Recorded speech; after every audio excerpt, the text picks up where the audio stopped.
மாத்ருதேவோ பவ, பித்ருதேவோ பவ, ஆச்சாரிய தேவோ பவ, அதிதி தேவோ பவ. சச்சிதானந்த ரூபாய விஸ்வ உற்பத்தியாதி ஹேதவே தாபத்ரய விநாசாய ஸ்ரீகிருஷ்ணாய வயம் நமः. சம்சாரசாகரே மக்னம் தீனம் மாம் கருணாநிதே கர்மமோக கிரகீதாங்கம் மாமுத்தர பவார்ணவாத். எல்லாரும் முதல்ல அம்மா அப்பாவை நமஸ்காரம் பண்ணிட்டு, ஆச்சாரியனை அவாவாளோட ஆச்சாரியனை நமஸ்காரம் பண்ணிட்டு, ஸ்ரீமத் பாகவதாக்கியோயம் பிரத்யக்ஷம் கிருஷ்ண ஏவகின்னு ஸ்ரீமத் பாகவதம் பிரத்யக்ஷம் கிருஷ்ணன். இன்ஃபேக்ட் கிருஷ்ண பிரேம என்ன சொல்கிறச்சே, வாக்குமயமான பகவான் அவதரித்தது. சப்த பிரம்மம்னா இதான். சப்த பிரம்மம், சப்த பிரம்மம்னா ஸ்ரீமத் பாகவதம். அன்றைக்கி ஒரு நாள் கதை கேட்கறச்சே சொல்லிட்டு இருந்தார் ஹரிஜி. முன்னாடிலாம் யாராவது தப்பாக படித்தா ஹரிஜி கரெக்ட் பண்ணுவாராம். இப்போல்லாம் யாராவது பாகவதத்தை அபத்தமாக படித்தாலும், பிரதி ஸ்லோகம் அபத்தமாக படித்தாலும் தப்பு இல்லைன்னு ஒரு ஸ்லோகம் இருக்குது பாகவதத்திலேயே. அவளோட இதுதான் முக்கியம். த இன்டென்ட் இஸ் மோர் இம்பார்ட்டண்ட் இல்லையா? அவளோட பாவம் தான் ரொம்ப முக்கியம்.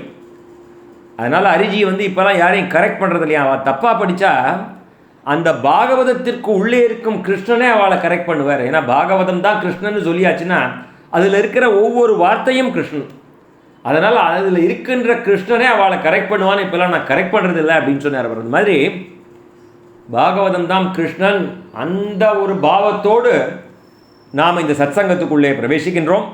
அனுதினம் பாகவதம்னு எப்பப்பெல்லாம் அவகாசம் கிடைக்கிறதோ பாகவதத்தை வாசிச்சுட்டு வரோம். திஸ் இஸ் நாட் அன் உபன்யாசம், திஸ் இஸ் நாட் அ பிரவச்சனம், திஸ் இஸ் நாட் அன் ஆச்சாரிய காலக்ஷேபம். நம்ம பாகவதத்தை வாசிச்சுட்டு வரோம். அங்கங்கே wherever it sounds little complicated or technical, then that is where we take the notes from Shri Shri Anna, Krishnapremi Anna, பெரியவாள்லாம் சொன்னதை அந்த வியாக்கியானத்துலேருந்து we will clarify then and there. That is what we are doing.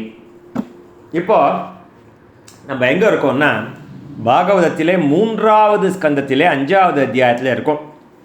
அது கிட்டத்தட்ட ஒரு மாதம் ஆயிடுத்து, 1.25 மாதம் மேலே ஆயிடுத்து சத்சங்கம் ஆரம்பித்து. இந்த 3வது ஸ்கந்தம் நம்ம ஆரம்பித்து நடுவில் ஒரு பெரிய இடைவெளி. அது சரீரோபாதை, எவ்வளவோ விதமான இது இடையூறுகள். அப்போவும் தினமும் நான் பாகவதம் வாசிச்சுட்டு இருக்கேன். ஆனால் நம்ம சத்சங்கமாக அதை ப்ரெசென்ட் பண்ண முடியல. அதற்குண்டான ஒரு சந்தர்ப்பம் வரல. ஸோ இன்றைக்கி திருப்பி ஆரம்பிக்கணும் அப்படின்னு சங்கல்பம் பண்ணிட்டு இதை ஆரம்பிக்கிறேன். 3வது ஸ்கந்தம் 5வது அத்தியாயம் என்ன பண்ணோம்? பூர்வகத சங்கிரகம். நம்ம எல்லாருக்கும் தெரியும், விதுரர் மகாபாரதத்தில் கலந்துக்க போகிறது இல்லைன்னு க்ஷேத்ராடனங்கள்லாம் போயிட்டு வர வழியில் உத்தவரை பார்க்குறார். உத்தவர் சொல்கிறார், பகவான் திரும்பி தன்னுடைய திவ்ய தாமத்துக்கு திரும்பி போயிட்டார். திரும்பி போச்சே உன்னையே நினச்சிட்டு தாண்டா போனார் அப்படின்னு விதுரரை பார்த்து சொன்னோடனே விதுரர் அப்படியே ஸ்தம்பிச்சு போயிட்டார். எல்லாரும் நம்ம எல்லாம் கடைசி காலத்தில் பகவானை நினச்சிக்கணும் அப்படின்னு நம்ம சொல்கிறச்சே, பகவான் யாரை நினச்சிண்டு தன்னுடைய திவ்யதாமத்துக்கு போனார், விதுரரை நினச்சிட்டு போனார் அப்படின்னு சொல்கிறச்சே அவரால் இது பண்ண முடியல. அப்படி ஒரு பூரிப்பு அவருக்கு. ஸோ உத்தவர் சொல்கிறார், பகவானோட ஆக்ஞை என்னை பத்ரிகாசிரமம் போக சொல்லிட்டார். உன்னை ஹரித்வாரத்துக்கு போய் மைத்ரேயர்கிட்ட போய் விஸ்தாரமாக பாகவத தர்மத்தை தெரிஞ்சுக்கோ, பாகவத தர்மத்தை விஸ்தாரமாக மைத்ரேயர் உனக்கு சொல்லுவார் அப்படின்னு, அதான் ஆக்ஞைன்னு சொல்லி இவர் பத்ரிகாசிரமம் கிளம்புறார். விதுரர் ஹரித்வாரத்துக்கு வரார். அங்கே மைத்ரேயரை பார்த்து நமஸ்காரம் பண்ணி ஸ்துதி பண்ணி மைத்ரேயரை பார்த்து ஒரு 7 கேள்விகள் கேட்குறார் அப்படிங்கிறத முடித்தோம். Just a quick recap now. என்ன பார்த்தோம்? விதுரர் மைத்ரேயர்கிட்ட 7 கேள்வி. என்ன கேள்வி? உலகிலே அனைத்து மக்களும் சுகம் வேண்டும்னு பண்ணுறா இல்லையா, நிறைய காரியம் பண்ணுறா, அதனால் அவளுக்கு இன்பம் வருதா, இல்லை மேலும் மேலும் பல பல துன்பங்கள் தானே வருது, அதனால் என்ன பண்ணணும் அவ அப்படின்னு முதல் கேள்வி. 2வது கேள்வி, எந்த நல்வழி செய்தால் இறைவன் மகிழ்ந்து பக்தனின் தூய்மையான உள்ளத்தில் பகவான் உட்காந்துப்பார், அதை நீங்கள் சொல்லணும் அப்படின்னு எங்களுக்கு அங்கேருந்து உட்காந்து எப்படி எங்களுக்கு ஆத்ம ஞானங்கள்லாம் கொடுப்பார் அப்படிங்கிறது 2வது. 3வது, பகவான் சுதந்திர புருஷன் இல்லையா, 3 உலகங்களையும் அடக்கி ஆள்பவர். அவர் என்னென்னவோ அவதாரம் பண்ணிட்டே இருக்காரு. என்னென்ன திருவிளையாடல் பண்ணார், என்னென்ன பண்ணார் எனக்கு சொல்லுங்க, எங்களுக்கு ஒன்றும் தெரியல. எக்கச்சக்கமான அவதாரம் பண்ணிருக்கேன். 3வது 4வது இப்படி பகவான் தான் யோகமாயை சேர்ந்து தன்னுடைய எப்படி வந்து உலகம் எப்படி லைக்கிறது அவரிடம். ஸோ எப்படி பகவான் வந்து படைத்தல், காத்தல், அழித்தல், இப்படி தன்னுள்ளே எல்லாத்தையும் இந்த பிரளயம் வந்தாவிட்டு தங்கிட்டே எல்லாம் போய் ஒட்டிக்கிறது இல்லையா, அதெல்லாம் எப்படி பண்றார். இது 4வது. 5வது என்ன, பகவான் ஒருவராக இருந்தும் எப்படி எல்லா உயிர்களுக்குள்ளேயும் போய் அந்தரியாமையா இருக்கார் அப்படின்னு 5வது கேள்வி பார்த்தோம். அப்புறம் எந்தெந்த தத்துவங்களை வச்சுட்டு இந்த உலகங்களையும் அதன் தலைவர்களையும் பகவான் படைக்கின்றார் நம்ம பார்த்தோம். அது மகத்தத்துவங்கிறது ஒன்று பார்க்க போறோம். இவர் இதுல கேள்வி கேட்டுடுறார். இதை முன்னாடியே பார்த்துருக்கோம், நம்ம திருப்பியும் பார்க்க போறோம்.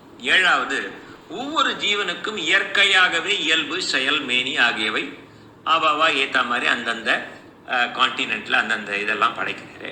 அது எப்படி அப்படிங்கிறது 7வது கேள்வி. முதல்ல பார்த்த கேள்வி வந்து எல்லா உயிர்களிலும் அந்தரியாமியாக புகுந்து பலவித உருவங்களாக காட்சியளிக்கின்றார். உள்ள இருக்கிற அந்தரியாமி ஒண்ணுதான். ஆனா ஒண்ணு வந்து நரி, ஒண்ணு பூனை, ஒண்ணு ரங்கராஜன், ஒண்ணு கோவிந்தராஜன், ஒண்ணு கமலா, ஒண்ணு விமலாங்கிற மாதிரி இருக்கு. ஆனா உள்ளுக்குள்ள இருக்கிற அந்தரியாமி ஒண்ணுதான். இது வந்து 5வது கேள்வி. 7வது கேள்வி வந்து எப்படி அந்த இயல்பு, செயல், மேனி இதெல்லாம் படைக்கிறார் இல்லையா, இந்த பிஹேவியர், இந்த மேனரிசம், இந்த இந்த விலங்கு இப்படி பிஹேவ் பண்ணணும், இந்த மனுஷன் இப்படி பிஹேவ் பண்ணணும், இதெல்லாம் எப்படி பண்ற அவர் திருப்பி இந்த மாதிரி கேள்விகள் அவருக்கு வர வர டவுட்ஸ் எல்லாம் கேட்டுட்டே வர்றார். கடைசியில் சொல்றாரு, இதெல்லாம் நான் நிறைய தரம் இந்த திருவிளையாடெல்லாம் கேட்டிருக்கேன், இருந்தாலும் அது கேட்க கேட்க திகட்டாதுப்பா, நீங்க இன்னொருத்தரும் அது எல்லாத்தையும் சொல்லுங்க எனக்கு, ஐ வாண்ட் டு லிசன் அப்படின்னு. ஸோ முதல் 16 ஸ்லோகங்கள் நம்ம பார்த்துட்டோம் அத்தியாயம் 5வதுல. 17வது ஸ்லோகம் வந்து இப்போ கான்டெக்ஸ்ட் என்னென்னா, நைமிசாரண்யத்தில் சௌனகாதி மகரிஷிகள் அவள்லாம் வந்து சத்திரயாகம் பண்ணிட்டு இருக்கச்சே சூதபாணிகர் அவளுக்கு கதை சொல்கிறார். சூதர் சௌனகாதி மகரிஷிகளுக்கு சொல்கிறார். சூதர் சௌனகாதி மகரிஷிகளுக்கு என்ன சொல்கிறார், அவர் சுகபிரம்மம் பரீட்சத்துக்கு என்ன சொன்னாரோ அவள்கிட்ட சொல்கிறார் இல்லையா. சுகபிரம்மம் பரீட்சத்துக்கு என்ன சொன்னார், விதுர மைத்ரேய சம்வாதத்தை பற்றி சொன்னதை பற்றி சுகர் சொன்னார். சுகர் சொன்னதை கேட்டு சூதபாணிகர், ஸோ அப்பப்போ சுகர் சூதபாணிகர் இவெல்லாம் ரெஃபரன்ஸில் வருவா. ஸோ இந்த இடத்துல வந்து என்ன சொல்கிறார், இந்த 17வது ஸ்லோகத்தில் ஸ்ரீ சுகர் சொல்கிறார் பரீட்சித்துட்ட, எதுக்காக விதுரர் இந்த மாதிரி கேள்வியெல்லாம் கேட்டாரே, அவரே ஒரு மகாத்மா, அவருக்கு தெரியாதா, அதுக்கு இல்லைப்பா, அது அனைத்தும் அறிந்த மைத்ரேயரை பார்த்து ஏன் கேட்டார்னா, உலகம் அனைத்தும் நலம் பெற வேண்டி மைத்ரேயரை பார்த்து அவரை கேட்குறார். மைத்ரேயரும் அவரோட விருப்பத்தை ஏற்று, அவருக்கும் தெரியும் இவருக்கு விதுரருக்கு எல்லாம் தெரியும், இருந்தாலும் அதான் சொல்கிறேன் இல்லையா, நீ எத்தனை தரம் கேட்டாலும் எனக்கு ரொம்ப மகிழ்ச்சியாக இருக்குது, திருப்பி சொல்லுங்க. ஸோ 1லேருந்து 16 வரைக்கும் விதுரர் கேட்ட 7 கேள்விகள். 17வதுல சுகபிரம்மம் சொல்கிறார், இந்த மாதிரி விதுரர் மைத்ரேயரை கேட்டு மைத்ரேயர் ரொம்ப சந்தோஷம் அடைஞ்சி அதுக்கு விடை கொடுக்குறார். ஸோ 18லேருந்து மைத்ரேயர் ஆரம்பிக்கிறார், இந்த பிரபஞ்சத்தை எப்படி படைச்சார் பகவான், எந்தெந்த தத்துவங்களை வச்சுட்டு படைச்சார், அந்த ஒரு தத்துவத்துக்கும் யார் தேவதை, யார் எந்த தேவர் அதுக்கு அதிபதி, இதெல்லாம் வந்து 18வது ஸ்லோகத்திலேருந்து 37வது ஸ்லோகம். அதுக்கப்புறம் 38லேருந்து 50 கடைசி பார்ட் வந்து தேவர்கள்லாம் ஸ்துதி பண்ணுறார். தேவர்கள்லாம் சொல்கிறா, நாங்கள்லாம் தனித்தனியாக இருக்கோம், இத்தனை தத்துவம் இருக்குது, இத்தனை அதிபதிகள் படைச்சுட்டேன், பட் இதெல்லாம் ஒன்றா சேர்ந்தால் தானேப்பா ஒரு பிரபஞ்சம் வந்து ஒரு யுனைட்டடாக இருக்கும், ஒரு யூனிஃபைடு, ரைட்? ஸோ இது வந்து அது நாங்கள் என்ன பண்ணணும், இந்த உலகத்தை படைக்க வேண்டிய ஞானத்தையும் அதன் செயலூக்கத்தையும் தாங்கள் தான் அருள வேண்டும்னு சொல்லி இந்த இந்த இந்த அத்தியாயம் வந்து முடியும். நான் உங்களுக்கு சுருக்கமாக சொல்லிட்டேன். இப்போ எது 1லேருந்து 16 என்ன வருது, 17ல் சுகர் என்ன சொன்னார், 18லேருந்து அதுக்கு என்ன 37 வரைக்கும் எப்படி படைத்தலை பற்றி சொல்கிறார், 38லேருந்து 50 வந்து தத்துவத்துக்கு உண்டான தேவதைகள் அவரை பார்த்து பிரார்த்தனை பண்ணி எங்களை எல்லாரும் எங்களுக்கு ஒரு வழி காட்டுங்கோ, படைத்தலுக்கு ஒரு வழி காட்டுங்கோ, நீங்கள் எல்லா கலவையும் கொடுத்துட்டார். பகவான் வந்து பஞ்சீகரணம் மாதிரி எல்லா கலவையும் போட்டு கொடுத்துட்டார். Know these guys have to create, இனிமே தான் பிரம்மாவை படைக்க போகிறார், எல்லாம் பண்ண போகிறார். ஸோ இந்த தேவர்கள்லாம் வந்து அவரை ஸ்துதி பண்ணுறார். அங்கே தான் வந்து இந்த இது வந்து ஸோ இந்த படைத்தல் காத்தெல்லாம் நான் படிக்கிறச்சே இப்போ 18லேருந்து ஆரம்பிக்க போகிறேன். இப்போ 18லேருந்து 37 ரொம்ப காம்ப்ளிகேட்டடாக இருக்கும், கேட்கறதுக்கு ரொம்ப காம்ப்ளிகேட்டடாக இருக்கும். நான் 18லேருந்து 37 வாசிச்சுட்டு அந்த சம்மரி மாத்திரம் வாசிக்கிறேன். இப்போ இன்றைக்கி வந்து இந்த சுகர் வந்து சொன்னார் இல்லையா, இந்த மாதிரி மைத்திரேயர் சொல்ல போகிறார் அப்படின்னு சொல்லிவிட்டு அதுக்கப்புறம் 18லேருந்து நான் ஆரம்பிக்கிறேன். 18 வந்து இந்த தத்துவங்கள் எப்படி இந்த தத்துவங்களை வச்சுட்டு பிரபஞ்சமானது படைக்கப்பட்டது. 23 தத்துவம்னு சொல்லுவா, 24ன்னு சொல்லுவா, 25ன்னு சொல்லுவா, 26ன்னு சொல்லுவா. அதை பற்றி நம்ம கவலைப்பட வேண்டாம். இப்போ இந்த 18வது ஸ்லோகத்துலேருந்து ஆரம்பித்து 37வது ஸ்லோகம் வரைக்கும் நான் வாசிக்க போகிறேன். Wherever required I will add few comments here and there which I have heard from Shri Anna, right? மற்றபடி அப்படியே வாசிச்சுட்டு வருவேன். அந்த 37 ஸ்லோகம் முடிஞ்சா விட்டு I will do the summary. Velukkudi சுவாமிகள் ரொம்ப அழகாக சம்மரைஸ் பண்ணியிருப்பேன். I want to do the summary version from Shri Velukkudi சுவாமிகள் கடைசியில். ஏன்னா இது வந்து கொஞ்சம் புரியாத இருக்கும், காம்ப்ளிகேட்டடாக இருக்கும். அதனால் கவலைப்படாதீங்க. இப்போ வந்து மைத்ரேயர் சொல்ல ஆரம்பிக்கிறார். இஸ் கிவிங் ரெஸ்பான்சஸ் டு விதுரர். நீங்கள் இந்த மாதிரி கேள்வி கேட்டால் இல்லையா, அது அக்னாலஜ் பண்ணுறார். நன்மனம் படைத்த விதுரரே, தங்களுடைய மனம் எப்பொழுதும் இறைவனது திருவடிகளிலேயே லயித்திருக்கிறது. இருந்தும் உலகம் நலம் பெற வேண்டி அந்த நல்ல எண்ணத்தாலே நீங்கள் இந்த கேள்வியெல்லாம் கேட்குறீர்கள். இதனால் உங்களுடைய புகழ் இந்த உலகிலே மேன்மேலும் பரவட்டும், இது நிச்சயம்னு ஆசீர்வாதம் பண்ணுறார். விதுரரே ஆசீர்வாதம்னு சொல்லலாம், அக்னாலஜ்மெண்ட்னு சொல்லிக்கலாம். Is acknowledging the fact that it is going to happen. விதுரரே, தாங்கள் இவ்வாறு கேட்பதில் வியப்பு ஒன்றும் இல்லை. இது 19வது ஸ்லோகம். ஏனென்றால் தாங்கள் பகவானை ஒருமித்த மனத்துடன் பற்று கொண்டவர். ஒருமித்த மனம், மனது வாக்கு செய்கை, consistency in your thought word and deed. ஒருமித்த மனம். வாய் தூயோமாய் வந்து தூமலர் தூவித்தொழுது வாயினால் பாடி மனத்தினால் சிந்திக்க ஆண்டாள் பாடினாள். அந்த மாதிரி ஒருமித்த மனத்துடன் முக்கரண தூய்மையோடு அப்படி ஒரு அட்டாச்மெண்ட். மேலும் நீங்கள் வேதவியாச பகவானது ஔரச புத்திரர், அதாவது அம்சத்தால் வேதவியாசருடைய ஒரு அம்சத்தினாலே பிறந்தவர்.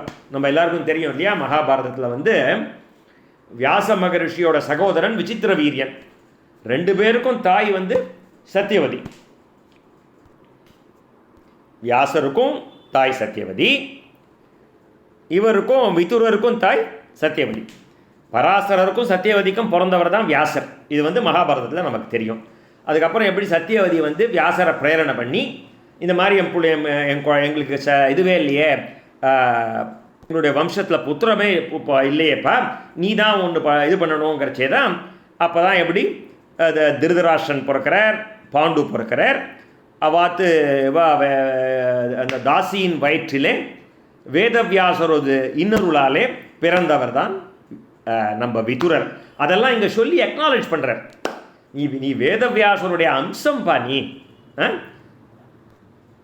2வது அதுக்கு 3 லைன் போகிறார்.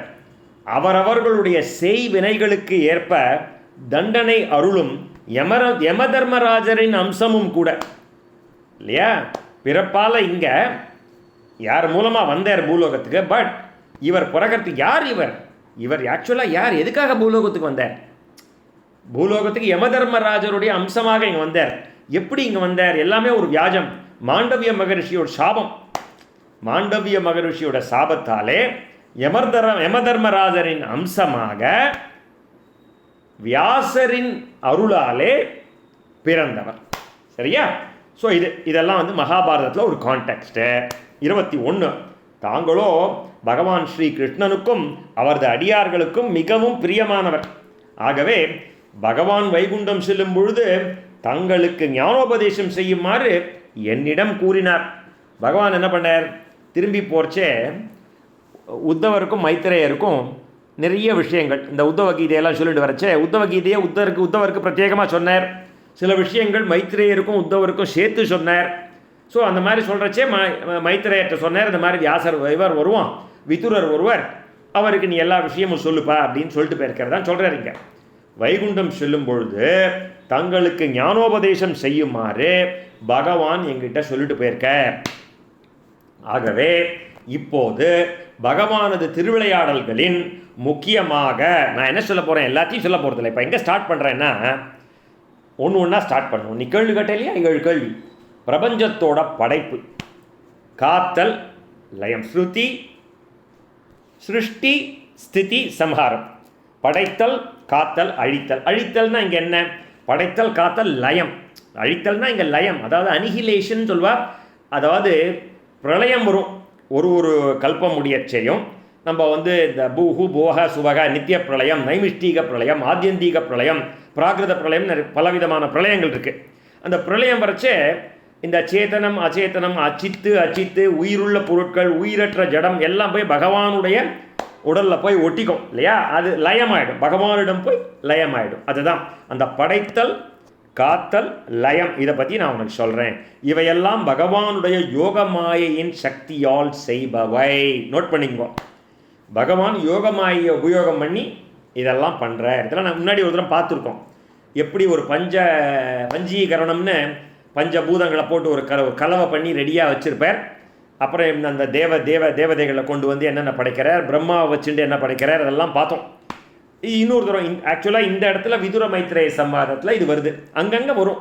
ஏன்னா அவாவா அந்த கதையை சொல்லுவா. யாரெல்லாம் இந்த கேள்வி கேட்குறாளோ இதே பதில் தானே, அந்த பதிலை இங்கே சொல்லுவாங்க. இங்கே விஸ்தாரம். இந்த விதுர மைத்ரேய சம்வாதம்ங்கிறது தான் பாகவதத்திலேயே ஒரு விஸ்தாரமான ஒரு பகுதி. ஸோ அதனால் ஆரம்பிக்கிறார். படைப்பின் தொடக்கத்திற்கு முன் அனைத்து உயிர்களின் ஆத்மாவான பரமாத்மா பகவான் ஒருவரே தான் இருந்தார். இது பாருங்க, எத்தனை இடத்துல வருதுன்னு பாருங்க. இந்த இடம் இது அடிக்கடி வரும்.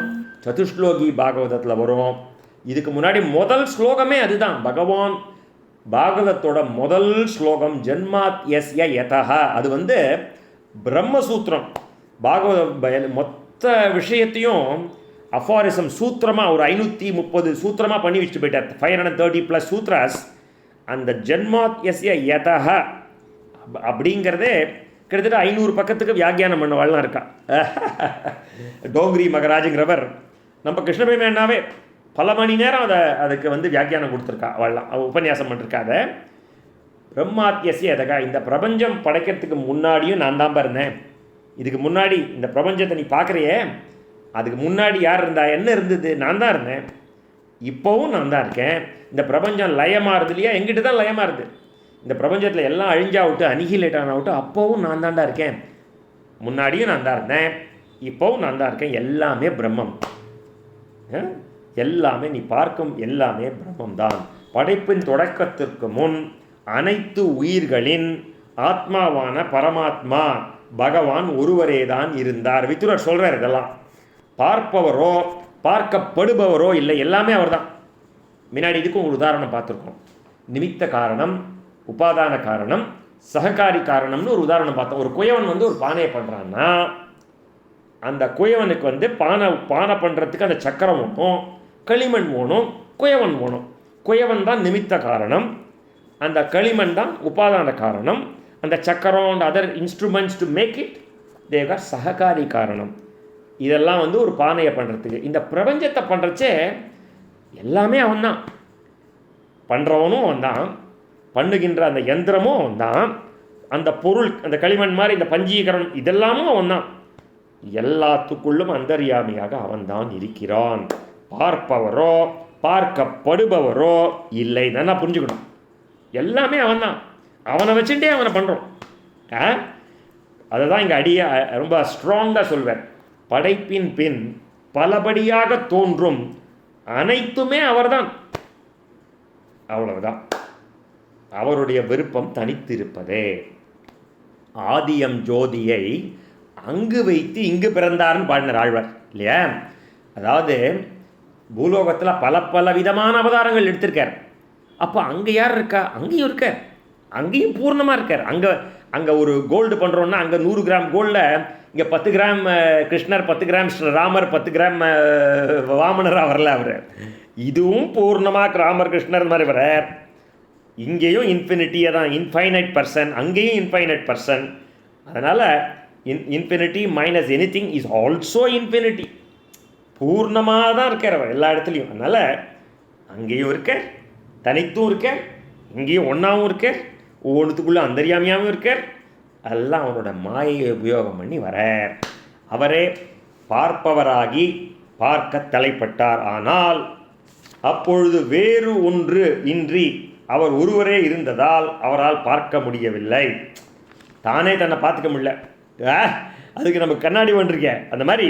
ஆனால் அவர் தானே இல்லாதது போல் உணர்ந்தார். உண்மையில் அவர் இல்லாமல் இல்லை.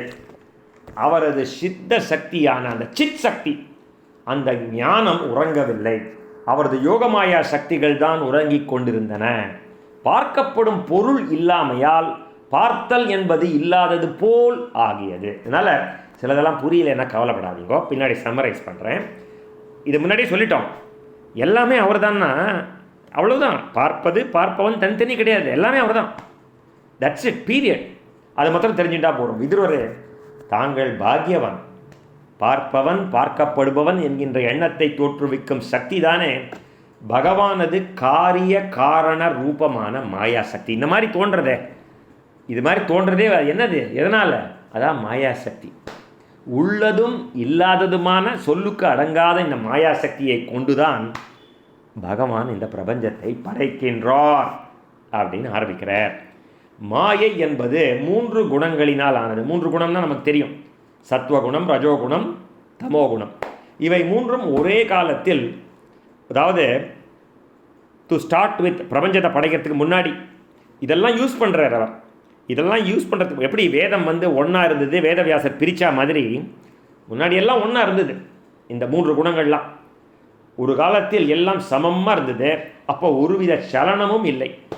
பின் ஒரு காலகட்டத்தில் அவற்றுள் ஏற்றத்தாழ்வு ஏற்பட்டது. அதனால் மாயை அசையத் தொடங்கியது. அந்த சமயம் பகவான் யார்? அந்த புருஷன். அந்த புருஷன் என்ற பெயரிலே தன் சக்தியிலேருந்து ஒரு அம்சத்தை விதை போலே அந்த மாயையில் வைத்தார். அவருடைய சக்தி தான் விதை, அதான் விந்துன்னு வச்சுப்போம். அதை எடுத்துட்டு போய் அந்த மாயையில் வச்சார்னா மாயை தான் கர்ப்பம். இவரோட அந்த சக்தி என்கின்ற விதையை மாயை என்கின்ற கர்ப்பத்திலே வைத்தார். அதுதான் ஜீவன். புரியுதா? காலத்தின் தூண்டுதலாலே பகவானது வீரியத்தை பெற்ற அந்த வெளித்தோன்றாத அந்த மாயையிடமிருந்து இதுலேருந்து என்ன வந்தது? அந்த விந்து, அந்த சக்தி, அந்த சக்தி என்ற விந்து மாயைங்கிற கர்ப்பத்தில் போய் என்ன உண்டாச்சு? மகத்தத்துவம் உண்டாயிற்று. ரைட்? ஸோ அதுதான் இந்த தத்துவங்களை வச்சுண்டு அதுக்குண்டான அதிபதியான தேவதைகளை வச்சுண்டு இந்த உலகத்தை படைக்கிறார். என்னோட சம்மரி நான் சொல்ல போகிறேன் பின்னாடி, சரியா? ஸோ இதுலேருந்து மகத்தத்துவம் வந்தது. அது ஒரு ஒளி வடிவமானது, ஞானமே ஸ்வரூபமானது, அறியாமை இருளை விரட்டுவது. பகவானின் சக்தியான புருஷன் என்கின்ற விதையை உலகம் எனும் தோற்றத்திலே வெளிப்படுத்தும் திறன் மிக்கது. அதை வச்சுட்டு தான் நம்ம இந்த பிரபஞ்சத்தை பார்க்குறோம்.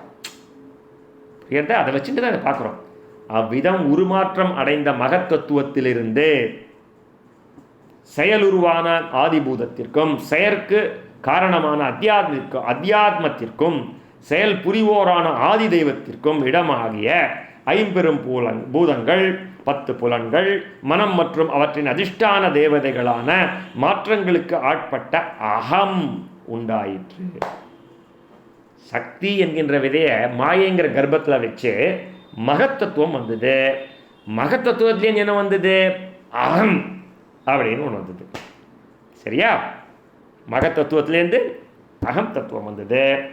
அகம் தத்துவம் வைகாரிகம், தைஜசம், தாமசம், அதாவது சாத்வீகம், ராஜசம், தாமசமாக அந்த அகத்தத்துவம் மாற்றமடைந்த பொழுது சாத்வீக அகங்காரத்திலிருந்து மனம், பொறிப்புலன்கள், தேவதைகள் இதெல்லாம் வந்தது. அவர்கள் அந்தந்த பொறிப்புலன்களுக்கான நுகர்பொருள்களை காட்டி தருபவர்கள். முதல்ல மகத்தத்துவம் வந்தது, அப்புறம் அகம் என்கின்ற அகங்கார தத்துவம் வந்தது. இந்த அகங்கார தத்துவம் தான் 3ஆ பிரியறது. சாத்வீக அகங்காரம், ராஜச அகங்காரம், தாமச அகங்காரம்னு. இந்த சாத்வீக அகங்காரத்துலேருந்து மனம் வருது. மனத்தை தவிர வேறு என்ன வருது தெரியுமா? கர்மேந்திரியங்கள், ஞானேந்திரியங்கள் வருது. அதுக்கப்புறம் தாமச அகங்காரத்துலேருந்து பஞ்சபூதங்கள், பஞ்ச தன்மாத்திரைகள் வருது. ஸோ இதை இந்த லெவலில் அப்படியே வச்சுப்போம். சரியா? முதல்ல சக்தி என்கின்ற விதை மாயை என்கின்ற கர்ப்பத்திலே போய் மகத்தத்துவம் வந்து மகத்தத்துவத்திலேருந்து அகம் தத்துவம், அகங்காரம் என்கின்ற தத்துவம், அந்த அகங்காரம் வந்து மூணா பிரியறது. சாத்விக அகங்காரம், ராஜச அகங்காரம், தாமச அகங்காரம். சாத்விக அகங்காரத்திலேருந்து மனம் வருது, கர்மேந்திரியங்கள் வருது, ஞானேந்திரியங்கள் வருது. தாமச அகங்காரத்திலேருந்து பஞ்சபூதங்கள், பஞ்ச தன்மாத்திரைகள் வருது. இவ்வளவுதான் இதில் மொத்தமே. இந்த 36 ஸ்லோகம் வரைக்குமே இதுதான். நான் இப்போ தான் 28 இருக்கேன். நான் முன்னாடியே உங்களுக்கு சொல்லிடுறேன், அப்பப்போ சமரைஸ் பண்ணிகிட்டே இருக்கேன் இல்லையா. இந்த செயற்புலன்கள், கர்மேந்திரியங்கள், அறிவு புலன்கள்ங்கிறது ஞானேந்திரியங்கள். இதெல்லாம் வந்து ராஜச அகங்காரம் இதுலேருந்து வருது. எங்கேருந்து வருது அப்படிலாம் சொல்லிட்டு வரா. தாமச அகங்காரத்திலேருந்து பூதங்களின் சூட்சம சக்தி காரணமான ஒலி உண்டாயிற்று. இதிலிருந்து ஆகாயம் தோன்றியது. இது எங்கும் நிறைந்து பரவி உள்ளதால் அதற்கு பகவானை ஊமையாக்குவது உண்டு. எப்படி ஆகாயம் அளவளாவி இருக்க மாதிரி பகவான் அனந்தாவை பகவான் சொல்லுவா. பகவான் எல்லா இடத்துலையும் இருக்காருன்னு சொல்லுவியா, அனந்தன். அந்த மாதிரி இந்த இதுக்கு வந்து ஆகாசத்துக்கு அப்படி ஒரு பெயர், அப்படி ஒரு பண்புன்னு சொல்லலாம். பரவி இருக்கு எங்கும். இதுக்கப்புறம் காலம், மாயை, ஜீவன் இவைகளுடன் கூடிய ஆகாயம் பகவானால் பார்க்கப்படவே அது மாறுபட்டு தொடு உணர்ச்சி தோற்றுவிட்டு அதிலிருந்து வாயு வந்தது. அதுக்கப்புறம் வாயு மிகவும் பலமடைந்து அது ஆகாயத்தோடு கூடி இறைவனின் பார்வை பெற்று ரூபம் என்கின்ற தன்மாத்திரையை தெரிவித்தது. அதிலிருந்து உலகங்களை ஒளிரச் செய்யும் ஒளி உண்டாயிற்று. வாயுவோடு சேர்ந்த ஒளி பகவானால் காணப்படவே ரசம் என்கின்ற சக்தி தோன்றியது. காலம், மாயை, அம்சம் இவைகளோடு கூடிய ரச தன்மாத்திரை தண்ணீரை தோற்றுவித்தது. எப்படி பஞ்சபூதங்கள் ஒன்று ஒன்றா எப்படி வந்ததுங்கிறத இங்கே சொல்கிறான். அதுக்கப்புறம் தேஜஸ், இந்த ஒளி தொடர ஜலம் இறைவனின் பார்வைப்பட்டு காலம், மாயை, அம்சம் இவற்றின் சேர்க்கை ஏற்று கந்த தன்மாத்திரையையும் அதன் மூலம் கந்த குணம் கொண்ட பூமியையும் எப்படி பஞ்சபூதங்கள் வந்துட்டு இல்லையா. இது எப்படி ஒன்று ஒன்றா வந்ததுங்கிறத வரிசையாக சொல்லிகிட்டே வரா. ஆகாயம் வந்தது, காற்று வந்தது, தீ வந்தது, அப்புறம் தண்ணி வந்தது, அப்புறம் நிலம், பூமி வந்தது. அப்படிங்கிறது எப்படி வந்தது, எப்படி அதை அந்த பஞ்சீகரணம் மாதிரி எப்படி ஒன்று ஒன்றா வந்தது. இன்னும் கலக்கலை நம்ம இதெல்லாம் வந்துடுத்தோம். இதுவரே ஆகாயம் முதலிய 50 பூதங்கள் எவைகள் ஒன்றன் பின் ஒன்றாக தோன்றினவோ அவைகள் தங்கள் இயல்பான சக்திகளோடு எந்த பூதங்களிலிருந்து தோன்றினவோ அவைகள் சக்தியையும் தம்முள்ளே கொண்டு. அதாவது ஆகாயத்தின் பண்பு ஒலி, சத்தம் இல்லையா.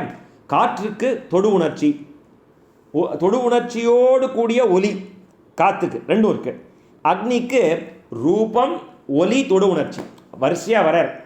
அதனோட இதை சொல்லிட்டு வரார். அதனோட இயல்பு ஒன்னொருத்தோட இயல்பு வரார். ஆகாயத்திற்கு ஒலி வந்து குணம், காற்றுக்கு தொடு உணர்ச்சியோடு ஒலியும் குணம் ரெண்டும் சேர்ந்துக்கிறது காற்றுக்கு. அக்னிக்கு ஒலி, தொடு உணர்ச்சி, ரூபம் 3 கண்ணாலே பார்க்க முடியும், 3 குணம் வருது. அதுக்கப்புறம் தண்ணி வருது. தண்ணிக்கு என்ன ரசம், ஒலி, தொடு உணர்ச்சி இதெல்லாம் சேர்ந்து ரூபம், அதையும் சேர்ந்து ரசம் 4 சேர்ந்துக்கிறது. இந்த 4 குணங்கள் 3 குணங்களோடு அது சேர்ந்துக்கிறது 4வது குணம். அதுக்கப்புறம் பூமி வருது. பூமி என்ன, ஒலி, தொடு உணர்ச்சி, ரூபம், ரசம், அதுக்கப்புறம் வாசனை, மண் வாசனை, கந்தம். இப்படியாக எப்படி அது அதனோட ஆட்ரிபியூட்ஸ் எப்படி உருவாருது. முதல்ல பஞ்சபூதங்கள் எப்படி உருவாச்சு, அந்த பூதங்கள் எப்படி ஒன்றாக எப்படி தோன்றியதோ அதே ஆர்டரில் அந்த இயல்பான சக்தி. ஆகாயத்துக்கு முதல்ல ஒலி வந்தது, காற்றுக்கு தொடு உணர்ச்சியோடு கூடிய ஒலி வந்தது. அதுக்கப்புறம் அக்னிக்கு வந்து தொடு உணர்ச்சி, ஒலி, ரூபம் வந்தது. அதுக்கப்புறம் தண்ணிக்கு எப்படி வந்தது, தொடு உணர்ச்சி, ஒலி, ரூபம், ரசம் வந்தது நீருக்கு. அதுக்கப்புறம் பூமி வந்தது. பூமிக்கு என்ன வந்தது, தொடு உணர்ச்சி, ஒலி, ரூபம், ரசம், அதோட கந்தம், மண் வாசம். ஸோ அதனோட ஆட்ரிபியூட்ஸ் அதெல்லாம் சொல்லிட்டு வர தன்மாத்திரைகள். ஸோ இப்படி மகத்தத்துவம் மற்றும் இதர சக்திகள் இதெல்லாம் என்னாச்சு, இதெல்லாம் சக்திகள்.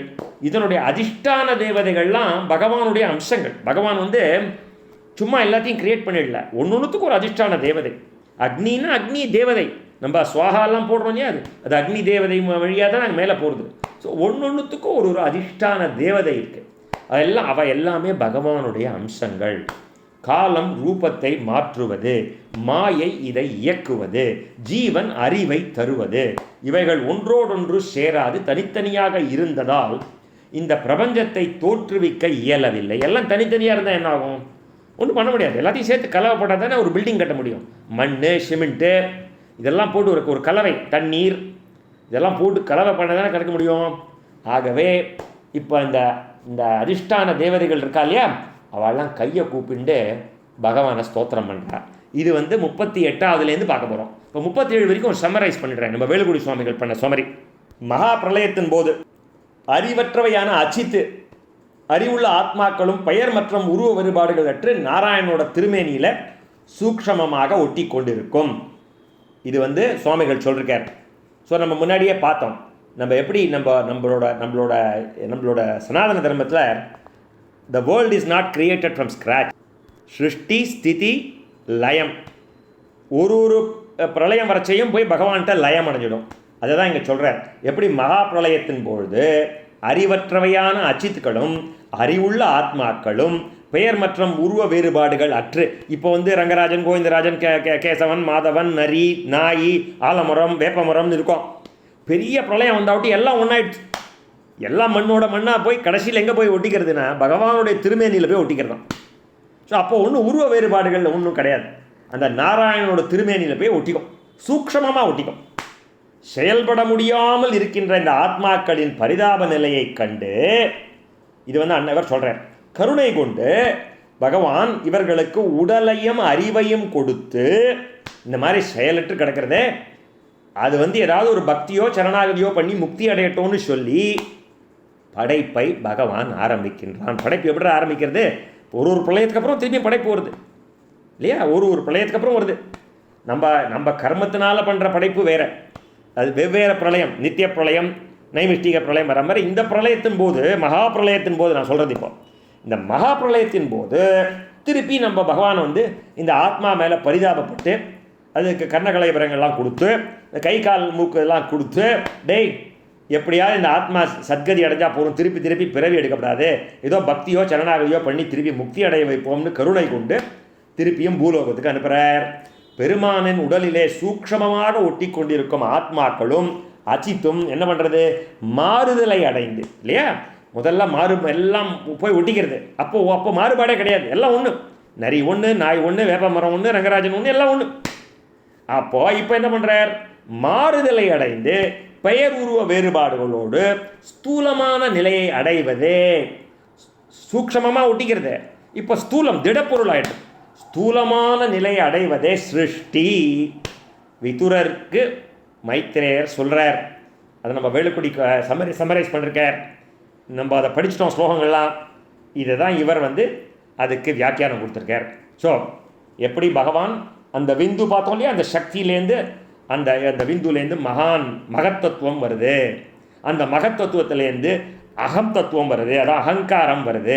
அந்த அகம் தத்துவம் அகங்காரத்திலேருந்து சாத்வீக, ராஜச, தாமச அகங்காரங்கள் 3ஆக பிரியது. சாத்வீக அகங்காரத்திலேருந்து என்ன வருது?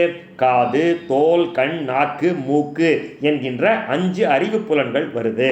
பேசும் புலன், கை, கால், மல, ஜல துவாரங்கள் ஆகிய 5 செயல் புலன்களும் இது கர்மேந்திரியங்கள் அப்படின்னு சொல்லுவாள். இதுவும் அதில் வருது. இதுக்கப்புறம் இவற்றை ஆளும் மனமும் அங்கே தான் வருது. அந்த சாத்வீக அகங்காரத்துலேருந்து மனமும் வருது. பார்த்துட்டோமா? முதல்ல 5 ஞானேந்திரியங்கள் பார்த்தோம், அப்புறம் 5 கர்மேந்திரியங்கள் பார்த்தோம், அப்புறம் மனம் சாத்வீக அகங்காரத்துலேருந்து அதுவும் வருது. அதுக்கப்புறம் தாமச அகங்காரத்துலேருந்து என்னென்ன வருது? ஒலி, தொடு உணர்ச்சி, நிறம், சுவை, மனம், இந்த 5 தன்மாத்திரைகள் வருது. ஆகாயம், காற்று, நெருப்பு, நீர், நிலம் ஆகிய பஞ்சபூதங்கள். இந்த பஞ்சபூதங்களோட பண்பு தான் அது. ஸோ இந்த பஞ்சபூதங்கள், பஞ்ச தன்மாத்திரைகள் எதுலேருந்து வருது? தாமச அகங்காரத்துலேருந்து வருது. Let me repeat. எப்படி பகவான் புருஷன், அதுலேருந்து அந்த மேட்டர் அவர் என்ன பண்ணுறார்? அந்த கர்ப்பத்துக்குள்ளே பூந்துக்கிறார். அவர் சக்தியை எடுத்து மகான் உருவாக்குறார். சக்தியை மாயோட கர்ப்பத்தில் வைக்கச்சே மகத்தத்துவம் வருது. மகான்கிற தத்துவம்னு சொல்லுவாத. அதுலேருந்து அகத்தத்துவம் வருது, அகங்காரம்னு சொல்லுவாத. அதுலேருந்து சாத்வீக அகங்காரம், ராஜச அகங்காரம், தாமச அகங்காரம்னு 3ஆக பிரியறது. இதுக்கப்புறம் இந்த சாத்வீக அகங்காரத்துலேருந்து கர்மேந்திரியங்கள் 5, ஞானேந்திரியங்கள் 5, மனம் வருது. அப்புறம் தாமச அகங்காரத்துலேருந்து 5 தன்மாத்திரைகள், பஞ்சபூதங்கள் வருது. 5 5 5 5. இது ஒரு 20. மனத்தை சேர்த்தா 21. இந்த 3 இதெல்லாம் சேர்த்தா அகங்காரம், மகான், இதெல்லாம் மொத்தம் 23 தத்துவங்கள்னு சொல்லுவாள். மனத்தோட சேர்த்து மொத்தம் 24 தத்துவம்னு சொல்லுவாள். இது எல்லாமே இட்ஸ் ஒன்லி அ மேட்டர். இது வந்து அச்சேதனம், இதுக்கு அறிவு கிடையாது, இதுக்கு இன்னும் அறிவு கிடையாது. மேட்டர் தான், இட்ஸ் ஜஸ்ட் அ மேட்டர். இன்னும் லைஃப் வரல இதுக்கு, இன்னும் லைஃப் உயிர் கொடுக்கல இதுக்கு. இப்படி 24 அச்சித்து தத்துவங்கள் நாராயணன் தானே படைத்து அவற்றை கலைந்து இந்த இந்த இந்த இதெல்லாம் வந்து கொடுக்குறார். இத்தனையும் கலந்து ஒரு பிரபஞ்சத்தை நமக்கு கொடுக்குறார். பின்பு தன் உந்தி தாமரையிலிருந்து பிரம்மாவை உருவாக்குகின்றார். அது நம்ம இன்னும் போல, இது நம்ம வந்து அடுத்த அத்தியாயத்தில் தான் பார்க்க போகிறோம். பிரம்மா வரதெல்லாம் இன்னும் வரல, மேபி இன்னும் 2 அத்தியாயம் கூட போகலாம். ஏன்னா இவாளெலாம் வந்து சம்மரி பண்ணுறச்சே அந்த மாதிரி பண்ணியிருக்கா. ஆக இப்போ என்ன ஆகுது, இந்த 24 தத்துவங்கள் எல்லாமே தனித்தனியாக இருக்குது. இப்போ இவாளெலாம் வேண்டிக்கிறார். இவாளெலாம் பகவானை வந்து எல்லா இந்த அதிஷ்டான தேவதைகள்லாம் இருக்கா இல்லையா, அக்னிக்கு உண்டான தேவதை, சூரியனுக்கு உண்டான தேவதை, இவாளெலாம் வேண்டிக்கிறா, பகவானே தாங்கள் தங்கள் திருவடிகளை சரணம் பற்றி வணங்குகிறோம். என்ன, தாங்கள் தம்மை சரணடைந்தவர்களின் தாபத்தை குடை போலே இருந்து காக்கின்றீர்கள். இவற்றையே புகலிடமாக கொண்ட சான்றோர்கள் கரை காண உலகியல் துன்பங்களை, சம்சார துக்கத்தை எளிதில் வெகு தூரத்திற்கு அப்பால் தள்ளி விடுகின்றார்கள். இந்த மாதிரி சரணடைஞ்சவாளுக்கு நீ எவ்வளோ நல்லது பண்ணுற. ஸ்துதி பண்ணுறது இல்லையா, அங்கங்கே நிறையா குந்தி ஸ்துதி பார்த்தோம் இல்லையா, உத்தரா ஸ்துதி பார்த்தோம், அர்ஜுனன் ஸ்துதி பார்த்தோம், எவ்வளோ பீஷ்ம ஸ்துதி பார்த்தோம். அந்த மாதிரி இந்த அதிஷ்டான தேவதைகள், இந்த தேவர்கள்லாம் வந்து பகவானை ஸ்தோத்திரம் பண்ணுறா. இது வந்து 38வது ஸ்லோகத்திலேருந்து 50வது ஸ்லோகம் வரைக்கும் வரும். நம்ம வந்து இன்றைக்கி இதோட நிறுத்திப்போம், ஏன்னா it may be too much. And நாளைக்கு வந்து அந்த ஸ்துதியை மாத்திரம் பார்த்துட்டு அதுக்கு அடுத்த ஸ்டெப்புக்கு போவோம். நாமசங்கீர்த்தனம் யஸ்ய சர்வபாப பிரணாசனம் பிரணாமோ துக்க சமனஹாசம் தம் நமாமி ஹரிம் பரம். ஸ்ரீ ஹரையே நமக, ஸ்ரீ ஹரையே நமக, ஸ்ரீ ஹரையே நமக. யதக்ஷர பதப்பிருஷ்டம் மாத்ராஹீனம் தேவபவேத் தத்சர்வம் பிரமேதாம் தேவ் நாராயணமஸ்துதே. விசர்கபிந்து மாத்ராணி பதபாதாட்சாணி ச ன்யூனானி சாதிரிக்தானி சமக்ஷ புருஷோத்தம. கோபிகா ஜீவனஸ்மரணம் கோவிந்தா கோவிந்தா.